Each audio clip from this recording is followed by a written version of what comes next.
ধন্যবাদ। আপনি যেমনটি বলছিলেন, আমি এখন দাঁড়িয়ে আছি বাংলাদেশের দ্বিতীয় বৃহত্তম হাট কুষ্টিয়ার এই বালিয়াপাড়া হাটে আছি। তো এই হাটে কিন্তু কুষ্টিয়া সহ আশপাশের 4-5-6টি জেলা থেকে গরু আসে এই বালিয়াপাড়া হাটে।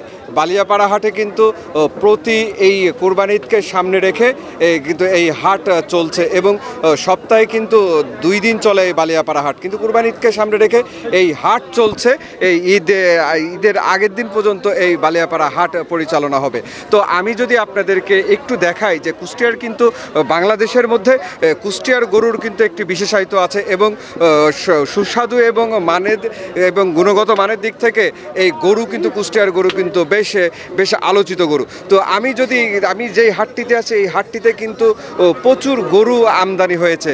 এই পশু হাটে কিন্তু গরু, ছাগল, ভেড়া সহ নানান কিন্তু এখানে পশু কিন্তু উঠে থাকে এই পশু হাটে। তো আমাকে যদি বলতে হয় যে এইবার কিন্তু তুলনামূলক গরু থেকে কিন্তু গরুর ক্রেতাদের সংখ্যা কিন্তু খুবই কম।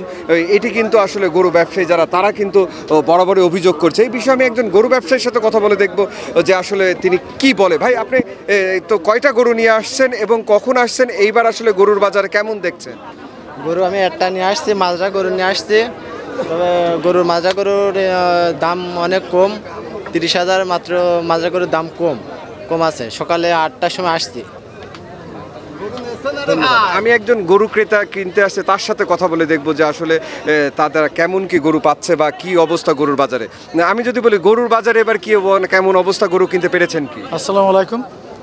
গরু দেখতে আসছে, এখনো গরু কিনতে পারি নাই, কিন্তু গরুর এখানে দাম প্রচুর বেশি। আমাদের যে টার্গেট তার থেকে বেশিতে দাম হচ্ছে এখানে। আর গরু মালিক এসে গরুর দালালের সংখ্যা অতিরিক্ত বেশি, যার কারণে গরু কেনাই যাচ্ছে না, এমন একটা অবস্থার ভিতরে এখানে চলছে। তারপরে ব্যবসা গরম, সবাই অতিষ্ঠ হয়ে পড়তেছে সেখানে।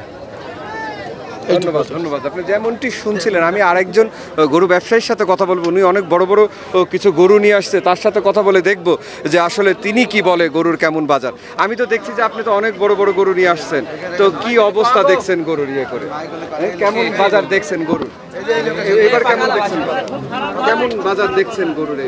গরুর বাজার মিডিয়াম, সবাই কিনতে পারছে, কুরবানি দিতে পারবে সবাই। কুরবানি না এরকম কথা বলবো না, গরু কেনার মধ্যে আছে, ক্রেতাও কিনতে পারছে এবং বিক্রেতাও বিক্রি করতে পারছে। ক্রেতারা অভিযোগ করছে যে আসলে গরুর দাম এইবার গতবারের থেকে বা এবার অনেক বেশি গরুর দাম, ক্রেতারা কিন্তু এমনটি অভিযোগ করছে। এগুলো ভুল কথা, কারণ গরুর খাবারের অনেক দাম। সরকার যদি একটু এদিকে খেয়াল রাখতো, অনেক কিছুর দিকে খেয়াল রাখে, কিন্তু গরুর খাবারের যে দাম এটা কিন্তু সরকার দেখে না। তো একটা গৃহস্থ গরু বিক্রি করে কয় টাকা হয় সেটা বুঝতে হবে। একটা অল্প একটু ছোট গরু কেনার সময় অনেক টাকা দিয়ে কেনা লাগে, বিক্রি করার সময় দাম পাওয়া যায় না খাওয়ায়। এই জন্যই গরুর দাম এরকম। ধন্যবাদ। আসলে যেমনটি এখানে গরু যে ক্রেতা ছিল তিনি কিন্তু আসলে যেমনটি জানাচ্ছিলেন, এইবার কিন্তু গরুর খাদ্যর দাম বেশি থাকায় এবার কিন্তু গরুর দাম বেশি, এমনটাই কিন্তু তারা দাবি করছে। এদিকে ক্রেতারা কিন্তু বরাবরই অভিযোগ করছে যে গরুর দাম তুলনামূলকভাবে অনেকটাই বেশি।